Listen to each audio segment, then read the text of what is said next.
Bonjour, bonsoir, je ne sais pas à quel moment de la journée vous êtes, mais que Dieu vous bénisse là où vous êtes.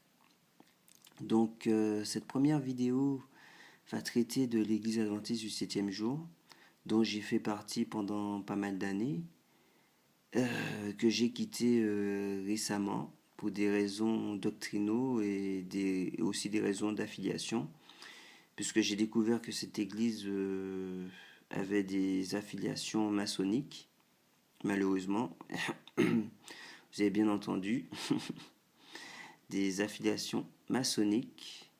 Ça peut faire rire plus d'un, mais c'est une réalité. Donc, je ne vais pas présenter l'Église adventiste parce que vous pouvez simplement faire une recherche sur Internet et vous allez trouver beaucoup d'informations sur cette Église pour ceux qui ne connaissent pas. Voilà, hein. Donc l'Église adventiste du septième jour est une église dite millérite. Voilà, Miller, c'était un prédicateur américain. C'est lui qui a érigé certaines doctrines de l'Église adventiste, quoique lui n'a pas été adventiste du septième jour, mais les adventistes sont un peu son héritier, puisque ces doctrines voilà, ont été un peu propagées dans l'église adventiste du septième jour. Voilà, voilà.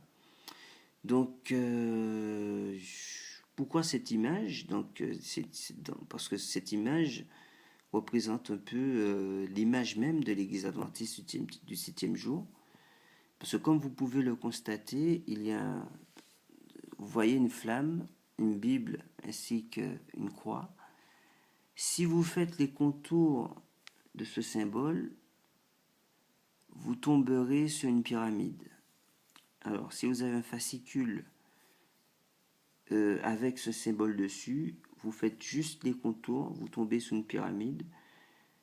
Et pour ceux qui connaissent un peu les symboles maçonniques et qui connaissent notamment la franc-maçonnerie, vous verrez que c'est pas un hasard parce que les pyramides est un symbole franc-maçon. Voilà, parce que les francs-maçons vénèrent l'Égypte. L'Égypte qui représente un peu la science occulte pour eux. Et voilà, hein, donc deux symboles francs-maçons prédominants, c'est-à-dire la pyramide ainsi que l'obélisque, qui est assez présent dans ces religions. Parce que sachez que Christ, c'est pas une religion, ce n'est pas une organisation non plus, hein, c'est